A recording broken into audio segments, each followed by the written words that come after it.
Olá pessoas lindas, aqui é o Ribeneto para mais um vídeo do canal e hoje eu trago para vocês com muita empolgação o nosso vlog do mês de julho que tá ó, completamente chef kiss.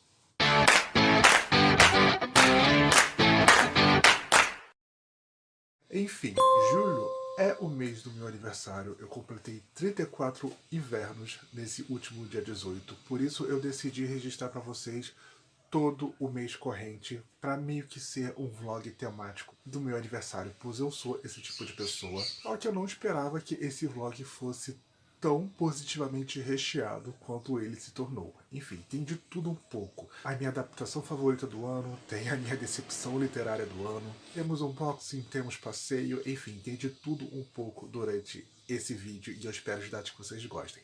Antes da gente começar, eu gostaria de perguntar se você já deixou o seu gostei aqui embaixo. Eu gosto sempre de lembrar que você deixando o gostei no início do vídeo, os algoritmos do YouTube compartilham o conteúdo do canal Book Crush para muito mais pessoas e, como diz o ditado, em terra de algoritmo quem tem like é rei. Se ainda não é inscrito no canal, seja muito bem-vindo, se torne Book Crusher, ative o sininho para estar sempre sabendo quando tem vídeo novo por aqui. E lembrando também que eu estou lá no Twitter, para quem quiser me seguir, o link vai estar aqui embaixo na caixa de informações, junto com o meu perfil para o Goodreads, além do link de compra já da Amazon. Vocês comprando qualquer livro ou qualquer produto através dos links de compra, eu recebo uma pequena comissão e vocês não estão pagando nada além por isso. Além de, claro, estar ajudando bastante a esse pequeno produtor de conteúdo nessa plataforma gigantesca que é o YouTube. Ok? Vamos parar de blá blá blá, porque sim, o vlog vai estar enorme. Espero que gostem e continuem comigo até o final. Ok, hora do almoço. E chegou pra mim um pacote da Shopee que eu tava realmente necessitado. Esse foi o mês que eu fui comprando tudo que eu precisava comprar há muito tempo. Eu simplesmente não comprava por preguiça. Enfim, eu pedi um mousepad novo, porque só para vocês terem noção, durante muito tempo, isso aqui foi meu mousepad. Era um brinde do pacote de Família de Mentirosos que a editora seguinte mandou para mim, que era o mapa da ilha onde se passam as duas histórias. E eu tava usando isso aqui como mousepad. Aí eu olhei para isso aqui na semana passada, eu falei, tá, eu preciso tomar vergonha na cara e comprar um mousepad de verdade. Fiquei em dúvida entre alguns que tinham lá no Shopee e eu acabei gostando bastante desse. Eu gosto muito desse tipo de ilustração. Eu tava entre um que era um formato de lua e outro que era com o símbolo de Sakura Card Capitals. Aí eu vi esse aqui e falei, ah, meio que junto os dois, né? Daí comprei, foi apenas R$ 4, se eu não me engano. Pro tamanho da minha mesa, essa aqui é ótima, gente. Já vou começar até a usar agora, porque sinceramente eu não aguentava mais usar aquele card como mousepad, porque aqui já tava tudo.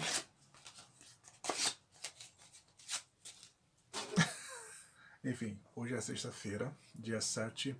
Eu tenho que gravar também um unboxing para vocês de livros mesmo. Esse unboxing eu acho que eu vou postar separado do vlog, como eu geralmente faço, porque foi muita coisa e foi por conta da Prime Day.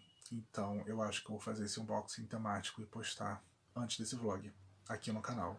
Não sei, vamos ver. Eu ainda tenho que gravar, ainda tenho que fazer muita coisa antes de começar a minha folga do final de semana. Mas vamos começar esse período já assim, né? Com esse mini unboxing da Shopee. Pois é. Muito que bem, vamos começar falando da minha grande caçada pelo molho Big Taste. Enfim, eu preparei mais um sanduíche de frango grelhado para mim e o molho da vez é esse daqui, o molho Billy Jack sabor bacon. E assim, pela cor, eu realmente acreditei que poderia ser similar ao molho Big Taste. Eu não sei se vocês sabem, mas assim, meu primeiro emprego foi no McDonald's, então eu reconheço a cor do molho. Porém, apesar da cor do molho ser parecida, o sabor não é. Realmente ele tem bastante sabor de bacon.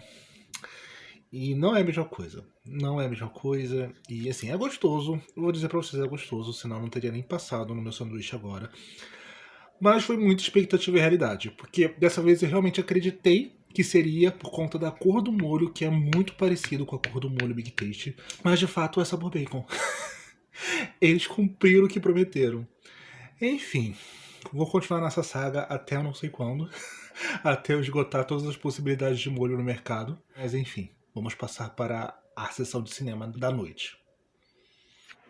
Essa noite eu coroei o começo desse final de semana assistindo a adaptação de Nimona, que acabou estreando na Netflix. Como vocês podem ver, né, na avaliação, eu amei. Eu amei essa adaptação. Eu não sabia muito bem o que esperar, eu tinha achado o visual bonito, mas o trailer simplesmente não me dizia muita coisa com relação à adaptação em si, né? E, gente, o que eu posso dizer sobre Nimona é que, assim, vai ser a mesma trama, porém narrada de uma forma completamente diferente. Nós vamos ter sim cenas que são vindas da HQ de N.D. Stevenson. Se eu não me engano, N.D. Stevenson faz parte da produção de Nimona, da adaptação, porém não diferente de uma forma ofensiva pra quem já leu a HQ, sabe? Muito pelo contrário, é um diferente que você percebe que tá respeitando completamente o material base. São os personagens da HQ, é a história da HQ presente ali na tela, sabe? E isso emocionou demais a minha pessoa. Eu não tô brincando pra vocês, eu chorei com Nimona. Enfim, pra quem não sabe, Nimona vai contar a história dessa metamorfa que é a Nimona. Ela pode se transformar em qualquer pessoa, em qualquer animal. E ela acaba se candidatando a ser a escudeira barra assistente de vilão do Ballister, que é esse cara que foi transformado vilão. Esse é o ponto de partida de Nimona. O Ballister sendo levado a ser um vilão e a Nimona se oferecendo para ser a ajudante dele, onde os verdadeiros vilões vão ser outras pessoas. Outra coisa muito legal dessa adaptação é que o relacionamento do Ballister com o Pelvis, que basicamente é o herói escolhido da cidade, desde o primeiro momento a gente percebe que é um relacionamento afetivo amoroso. Na HQ a gente só vai perceber isso com o tempo, porque existe essa rivalidade entre eles por conta da posição que eles ocupam, né? Um herói, o outro é visto como vilão. E aqui a gente vê que desde o primeiro momento eles eram um casal e por conta do que aconteceu eles vão acabar se separando, vai acabar rolando essa desconfiança entre um e o outro. Enfim, a Nimona é um amor, gente. A Nimona é um amor, é uma graça, assim, é uma história que toca o nosso coração de verdade e eu não sei o que eu posso dizer mais para vocês assistirem essa adaptação. Foi a melhor adaptação desse ano, com toda a certeza. Foi um dos melhores filmes que eu assisti esse ano, com toda a certeza, sem pensar duas vezes. É o meu filme favorito de 2023 até o momento e, sério, apenas vejam, porque eu fiquei apaixonado por essa adaptação, por essa animação. É perfeita. Ok, eu sei que era para ter atualizado vocês durante o dia de ontem, sábado. Porém, eu fiz várias coisas durante esse final de semana, inclusive ler. E é por isso que eu estou aqui para fazer essa atualização para vocês. Hoje é domingo de noite, 8 horas, e eu finalizei a minha terceira leitura desse final de semana. As três leituras são do mesmo autor, foram 2 contos e uma novela, e eu vou falar especificamente sobre esses 2 contos e depois eu vou deixar para falar sobre a novela, porque a novela em si tem uma opinião. Mas enfim, eu acabei de jantar, eu estou meio empanzinado, eu confesso. Isso está me dando um pouquinho de preguiça, mas vamos conversar sobre as minhas leituras, não é mesmo? É para isso que estamos aqui. As histórias que eu li nesse final de semana foram do Érico Venâncio, o autor de O Marido da Minha Amante e O Natal de Will e Raul, que foram 2 histórias que eu li no final de 2021 e começo de 2022, que eu gostei bastante, que uma é a continuação da outra, na verdade. Tanto que eu fui coletando vários outros e-books do Érico Venâncio que tem disponível na Amazon. E eu achei que seria de bom tom começar esse semestre lendo histórias dele. E assim, foi uma montanha russa. Foi uma montanha russa de verdade. Mas ok, vamos por partes. Vou começar falando sobre os contos. O primeiro conto que eu li do Érico nesse final de semana foi O Amigo João, que vai se tratar sobre age gap. Sendo que um tem seus 20 e poucos anos e o outro tem os seus 50 e poucos.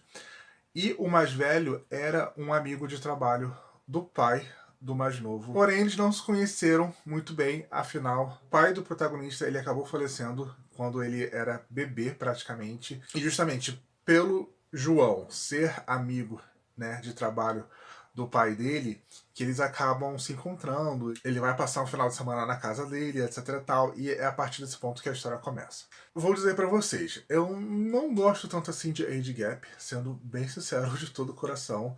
O autor ele precisa me convencer muito sobre N coisas que eu vou explicar pra vocês quando eu for falar da outra novela que eu li do Érico Venâncio. E aqui pra mim funcionou bastante, sabe? Fez com que eu comprasse a história e mesmo que possa parecer meio bizarro, né, porque o cara era amigo do próprio pai dele, etc e tal, existem tantas situações aqui que, né, afastaram esses dois personagens, eles são basicamente desconhecidos e tal, que acabou que não me incomodou nada, muito pelo contrário, eu achei bastante interessante e é bem rapidinho mesmo, é algo de um final de semana, sabe, e fica por isso. Enfim, gostei desse conto, de verdade, dei umas 4,5 estrelas para o conto, e aí eu passei para o segundo, que foi o começo da minha relação turbulenta com o Érico Venâncio. O segundo conto do Érico que eu li foi O Segredo de Matias, que vai contar essa história sobre esses dois rapazes que vão acabar morando juntos. Um é gay e o outro, teoricamente, é hétero. A relação dos dois, que era muito boa antes deles começarem a dividir um mesmo apartamento, vai começar a se deteriorar por conta da relação que os dois vão ter de colegas de quarto, por assim dizer. Duas pessoas muito diferentes, com manias muito diferentes, com organizações muito diferentes, e isso vai acabar criando contritos que vão se transformando lentamente em uma bola de neve até que a situação toda se torna insustentável. E eles acabam saindo literalmente no soco. Eles realmente partem para a agressão física um do outro. Só que o que acontece quando eles estão brigando? O protagonista, ele vê que o Matias fica excitado com isso. Literalmente, excitado. Apanhar é meio que um gatilho do Matias, meio que um fetiche dele. E é a partir desse ponto que a história vai começar, e é a partir desse ponto que a história meio que me incomodou. Por que ela me incomodou? Porque eu não tô tentando fazer kink shaming aqui, muito pelo contrário. Só que a agressão que eles partem, ela é muito violenta. Ela é muito violenta, não apenas física, mas psicologicamente, em palavras. O protagonista vai falar coisas horríveis pro Matias durante essa briga, coisas homofóbicas também. E essa briga é algo pavorosa, é uma briga pavorosa, sem sombra de dúvidas. E assim, considerando tudo, a gente já sabe que essa briga vai levar ao sexo entre os dois. Acho que isso é óbvio pra qualquer um. E me senti tão incomodado com isso, tão incomodado de verdade com isso, porque fica uma linha muito tênue entre o concedido e o não concedido, sabe? E, enfim, tem toda uma resolução com relação a isso. Eu não vou dar spoiler sobre o conto aqui. E justamente pelo final do conto, pelo que acontece com os dois personagens e o caminho que leva, né, os dois personagens, eu fiquei...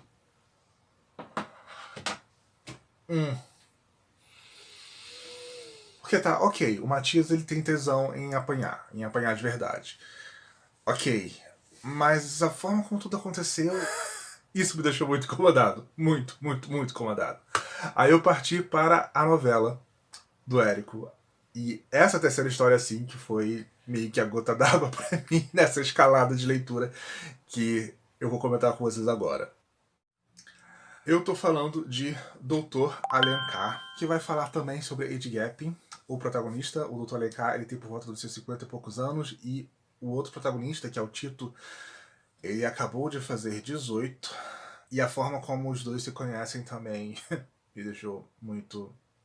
Pois é, porque seguiu exatamente no caminho do age gap que eu não gosto. Que é onde existe uma óbvia dinâmica de poder ali. E existe, obviamente, uma dependência financeira e emocional também que esse relacionamento causa. Aqui a gente vai conhecer o Dr. Alencar, que é esse cara muito rico, muito bonitão, muito gostoso. Só que ele ainda meio que vive no armário por conta da família. E nisso ele meio que contrata jovens para ter uma noite única com ele. E é isso. Tem meio que um olheiro que vê esses jovens na rua, oferece essa oportunidade, entre muitas aspas, tem uma janta e tal, é isso. O olheiro do Dr. Alencar, ele vai conhecer o Tito em uma oficina. O Tito é um rapaz que está para completar 18 anos. Ele veio de um lar basicamente péssimo, destruído. O padrasto dele é super agressivo com a mãe dele, e eles são bastante pobres e precisou parar de estudar para poder trabalhar e ajudar a mãe. Ele quer que a mãe saia de casa junto com ele, porque ele não aguenta ver as agressões do padrasto dele, até que chega essa oportunidade do olheiro do Dr. Alencar, de conhecer o Dr. Alencar, e de acontecer isso. Ele meio que se comporta de uma forma completamente diferente do que os outros garotos que o Dr. Alencar contratou se comportam, e isso acaba fascinando o protagonista, e esse é basicamente o ponto de partida da história. E é óbvio que eles vão acabar se apaixonando, etc e tal. Enfim, o que me incomodou? Toda a condução da história. O Érico Venâncio, ele vai se propor a falar aqui sobre basicamente a solidão de um gay mais maduro. Ele vai falar sobre etarismo, ele vai falar, obviamente, sobre age gap, só que isso tudo nesse contexto do dad, né? Que é esse cara que geralmente sai com pessoas mais novas e que ajuda elas financeiramente. Só que no contexto do Tito, existe, obviamente, uma dinâmica ali de poder. O cara é rico, é super milionário.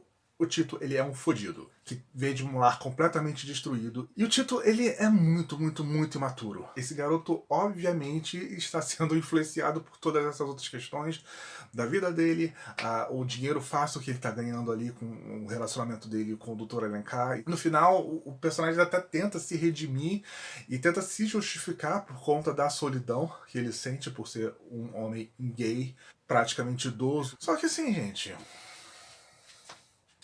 esse homem, ele vai dar presentes, ele vai dar dinheiro, ele vai dar tudo para esse rapaz que vai se ver, né, nessa chance de poder sair de casa, de poder se afastar e afastar a própria mãe desse padrasto extremamente violento. E percebe como a balança não está equilibrada? Eu esperava que o Érico, ele me convencesse como ele me convenceu na história da traição. Ele foi exatamente pelo caminho que eu não queria que ele fosse.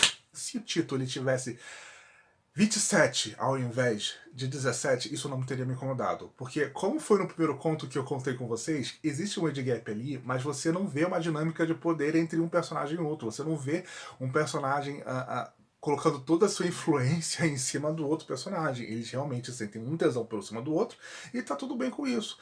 E aqui não é assim que acontece, não é assim que começa. Existe sim essa influência de um garoto que tá saindo da adolescência, que tá mal entrando na vida adulta e que, sabe, tem uma maturidade ilusória, porque o Dr. Alencar fica falando que o Tito é um garoto maduro e tal, só que não é. Você vê que o Tito não é um garoto maduro. Por N questões. E... enfim. Depois do Segredo de Matias, eu pegar justamente o Dr. Alencar pra ler, meio que foi o barco afundando, né? Eu tenho umas histórias do Érico Venâncio pra ler, só que me deu uma brochada. Desculpa o termo que eu usei justamente nessa situação. Mas me deu uma brochada de ler. Enfim. Foi a minha primeira decepção desse ano. Porque eu esperava que fosse outra coisa.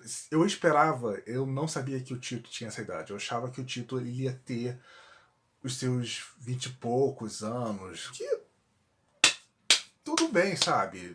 Teria outras questões, ele já teria mais amadurecido. Porque, querendo ou não, uma pessoa de 17 anos não tem uma maturidade de uma pessoa de 25, não tem uma maturidade de uma pessoa de 28, não tem uma maturidade de uma pessoa de 30, sabe? É uma pessoa que está começando a viver ainda. E por mais que a vida tenha sido difícil para o Tito, isso não fez ele ser uma pessoa madura mais cedo. Ele continua sendo um rapaz imaturo. Não sei. Só que não tem como ignorar essas questões. Não tem como ignorar. Enfim, é sobre isso. Muito que bem, chegou pra mim esse pacote do grupo Companhia das Letras que, eu vou ser bem sincero, demorou pra caramba. Eu recebi o e-mail com a nota fiscal virtual que eles sempre mandam quando estão enviando o livro novo na semana retrasada, e esse livro foi chegar apenas ontem aqui em casa pra mim. Eu tava bem nervoso porque a gente não tem código de rastreio nem nada do tipo. A única coisa que a gente recebe é o e-mail com a nota fiscal. E foi o livro que mais demorou pra chegar aqui em casa desde o começo do time de leitores da qual o canal faz parte. Mas enfim, Chegou, eu tô muito empolgado para compartilhar e para abrir esse livro aqui. É de uma autora que eu já li outras histórias dela. E vai ser um volume da nova série que a editora Paralela tá publicando aqui no Brasil. Eu tenho o primeiro volume dessa série no meu Kindle e agora saiu o segundo volume e eles enviaram para mim. Até porque ali no começo do ano tava o período de renovação de parceria e tal. Então realmente não teve envio na época que saiu o primeiro volume. Eu só consegui pelo NetGalley mesmo. Enfim, eu sempre fico muito impressionado de como eu nunca consigo abrir direito essa caixa do grupo Companhia das Letras. Porém, o livro que chegou para mim é o novo livro da Ellie Kennedy, Fama de Garota Má. Esse é o segundo volume da nova série da Ellie Kennedy, que tem capas muito mais bonitas do que a de Amores Improváveis, eu não preciso nem falar muito. Eu achava que seria muito maior do que realmente é. Na verdade é um volume bem fininho. Estou reclamando? Não, porque como eu sempre digo pra vocês, eu sempre prefiro uma leitura mais rápida do que um calhamaço, né? Nunca fingi o contrário aqui no canal.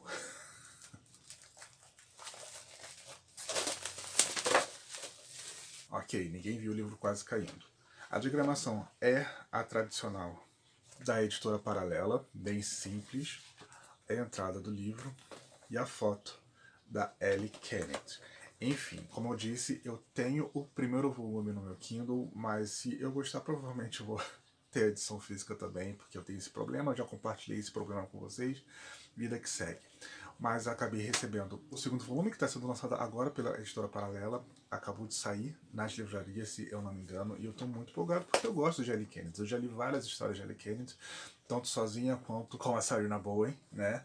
E, enfim, tem esse detalhe de verniz localizado na capa, aqui no título de Fama de Garota Má, e eu recebi do grupo Companhia das Letras. Muito obrigado por ter enviado para mim esse lançamento, e assim que eu ler, eu compartilho aqui com vocês durante um vlog no canal.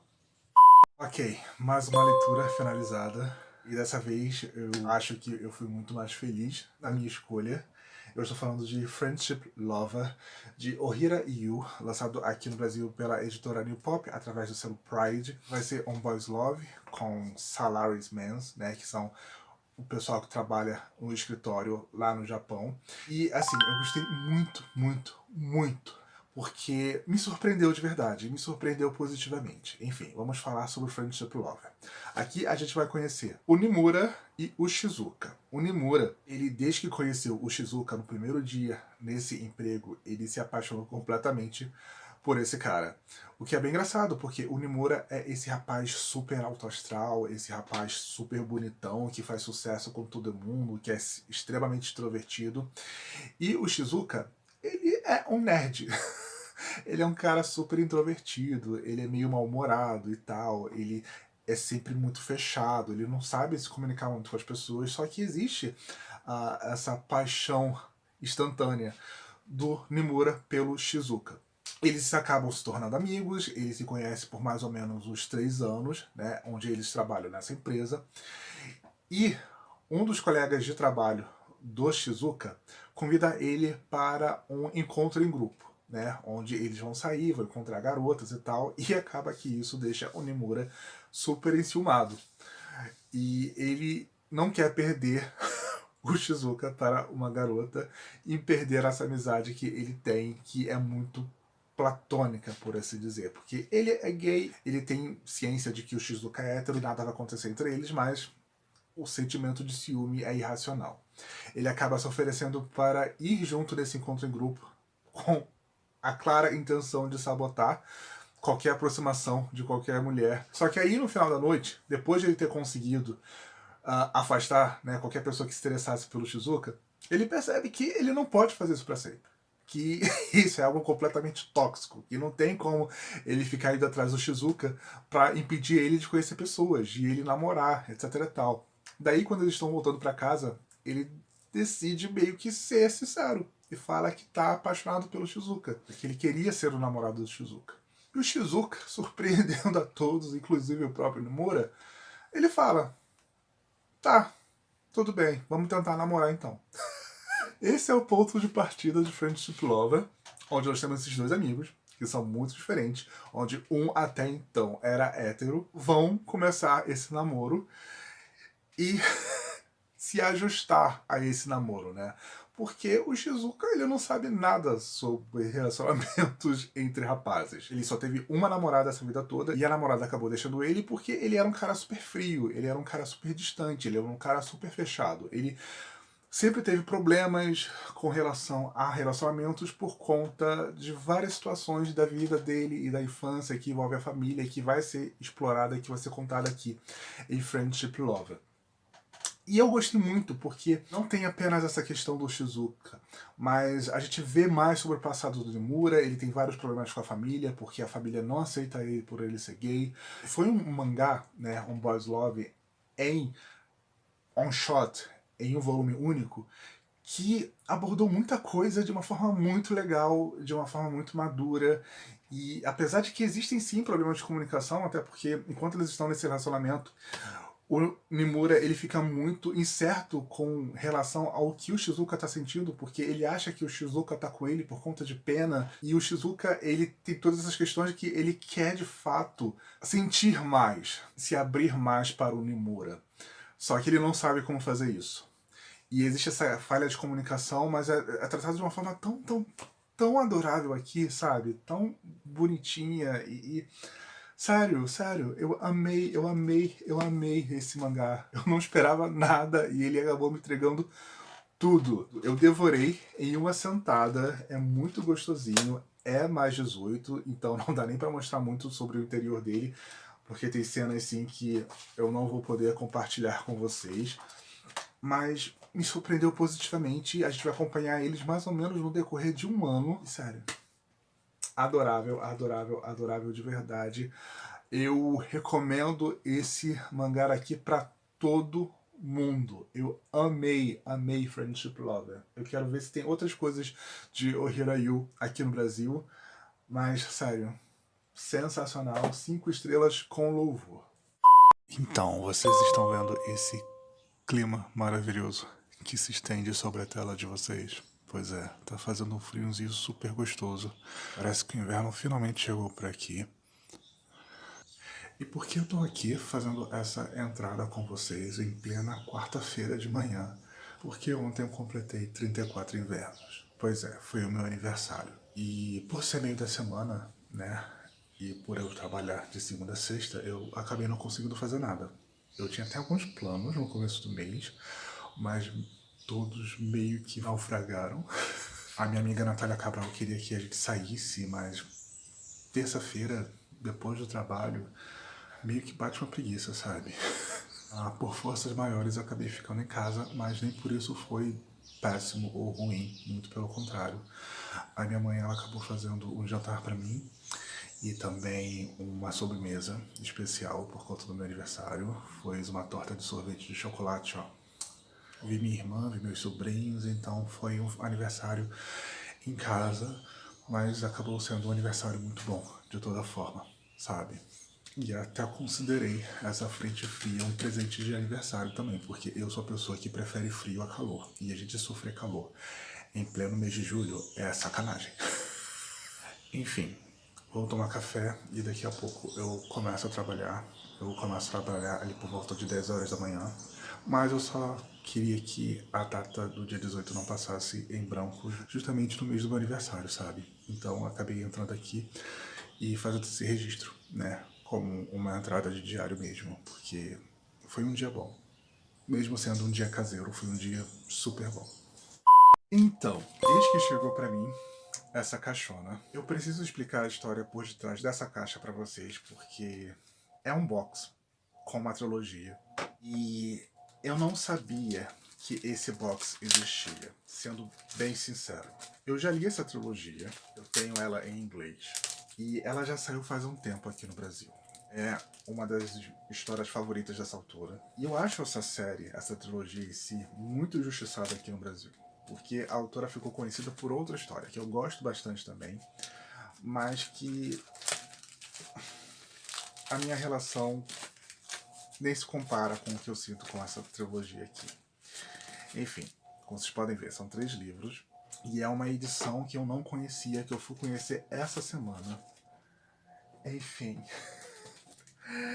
como vocês podem ver, eu comprei a trilogia Mestres da Maldição, da Holly Black, nessa nova versão que a Roku publicou. E por que eu fiz aspas em publicou? Porque essa edição aqui, ela não é no valor que a gente encontra nas lojas. Ela é muito mais barata. Se eu não me engano, em loja de outlet, ela tem um valor de R$30. E eu acabei encontrando esse box aqui à venda, tanto na Shopee quanto no Mercado Livre. Tanto que eu fiquei até suspeito que fosse, sei lá, uma edição pirata ou qualquer coisa do tipo, porque você não vê anúncio dessa edição em lugar nenhum da internet. E é uma capa diferente do que das capas nacionais tradicionais que a Roku publicou. E eu acabei perguntando lá no Twitter se alguém conhecia sobre essa edição, e me explicaram que de fato realmente existe. E não é exatamente o relançamento da trilogia aqui no Brasil. Na verdade, é uma edição exclusiva da Roku. Ela tem essa luva que une os 3 livros. Deixa eu tirar aqui. Como vocês podem ver, vem uma luva, não é bem um box, né? É uma luva que une os 3 livros com as ilustrações novas.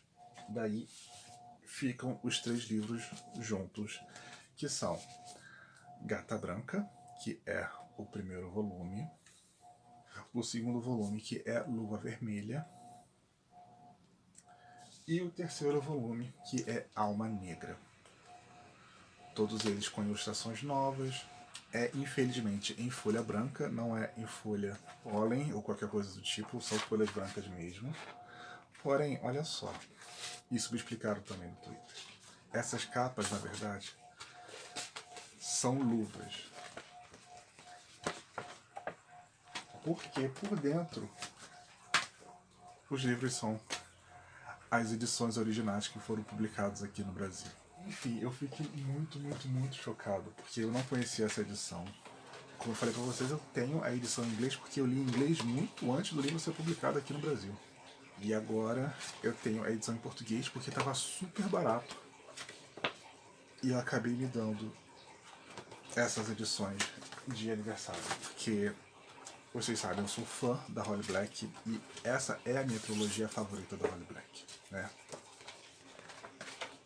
Não esperava por essas edições, por edições tão baratas, né? E essa é a única capa que é a mesma capa que a americana.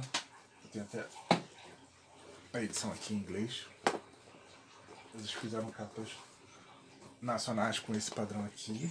E enfim, se você encontrar por um acaso em algum outlet ou por algum vendedor que revenda, né, esses livros online, compre, porque Mestres da Maldição merece. Eu acho que é a série mais diferente da Holly Black, porque, né, a Holly acaba sendo muito conhecida pelo universo de fadas e feéricos, mas como eu disse pra vocês naquele vídeo de O Pior para o Melhor da Holly Black, a série Mestres da Maldição é a minha série favorita da autora. Praticamente um box, né? A trilogia completa. E você encontra baratinho. Eu tô muito feliz que chegaram aqui em casa e me dei de presente. Vou manter assim no meu estante e meu auto presente de aniversário. Ok, são 5h30 da tarde nesse exato momento e eu finalizei a minha leitura desse final de semana. Foi Os Garotos do Cemitério, de Aidan Thomas, lançado por aqui pela editora Galera. Por ser em terceira pessoa, eu achei que eu iria demorar muito mais do que realmente demorei lendo esse livro. Foi bastante fluido, apesar dos capítulos serem bem grandes, e isso foi uma característica que eu achei que iria meio que atrasar a minha leitura, não no sentido de eu estar lendo correndo, mas no sentido de que poderia ser um pouco mais engessada, mas não foi não, na verdade foi bem fluida. O Yadriel, o protagonista, ele meio que tenta invocar o próprio primo, mas na verdade ele acaba invocando o Julian Dias, que é esse rapaz que estudava na mesma escola que ele, que era meio que um bad boy e tal. Existe toda essa cerimônia do Yadriel, né, para se apresentar como um bruxo. No mesmo momento, o primo dele, o Miguel, acaba falecendo de causas misteriosas, só que como os bruxos e bruxas dessa mitologia conseguem sentir não apenas os mortos, mas também os vivos, eles sentem ao mesmo tempo quando um membro da comunidade falece. E tanto o Yadriel quanto a prima dele, que está junto com ele, eles sentem a perda do primo deles, o Miguel. E é justamente pelo mistério dessa morte do Miguel, que ninguém sabe o que aconteceu, ele vai ir atrás de tentar solucionar, até mesmo para provar para a família dele a posição dele como um bruxo de verdade. E nisso ele acaba tropeçando com o Julio, que não aceita muito bem que está morto. Existe todo um mistério também ali com relação à morte do próprio Julio. E ele só quer fazer a passagem depois de descobrir exatamente o que aconteceu com ele. Basicamente esse é o ponto de partida de Garotos do Cemitério, né? O Yadriel tentando se provar para a própria família, para a comunidade mágica à qual ele pertence, e ele tentando descobrir o que aconteceu com o Miguel e com o Julio.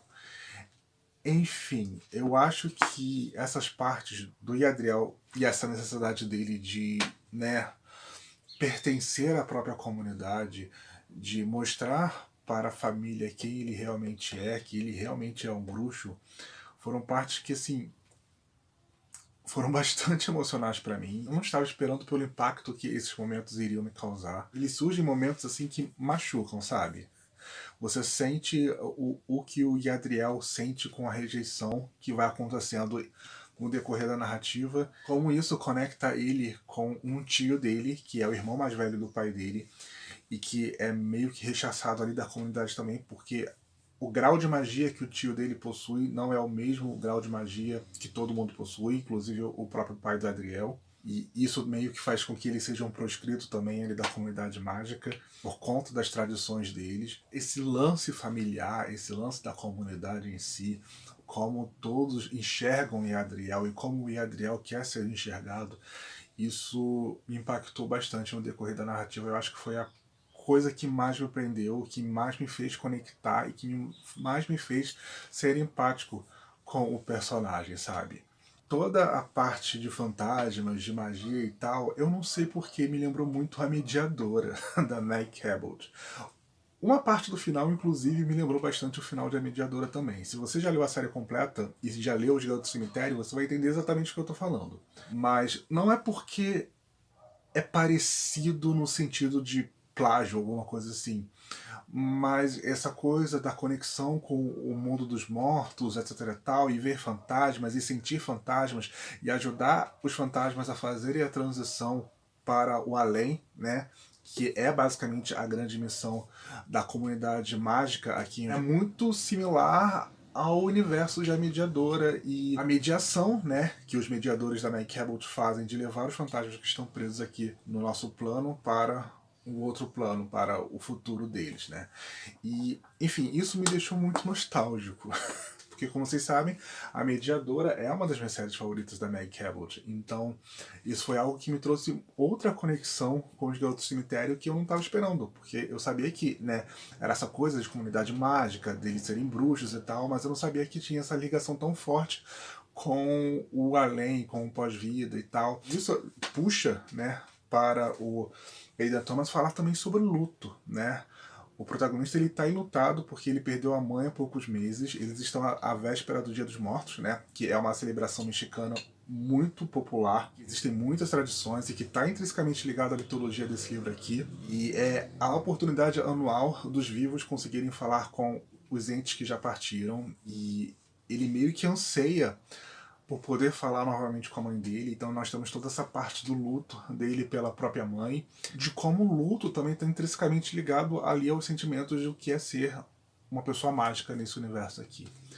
Enfim, eu não entendi por que algumas pessoas ficaram decepcionadas com esse livro, porque no decorrer do lançamento desse livro e até o presente momento que peguei ele da estante, eu vi algumas pessoas dizendo que ficaram decepcionadas com o Garotos Cemitérios e, na verdade, esse livro me entregou até um pouco mais do que eu realmente esperava dele. Sendo bem sincero, assim.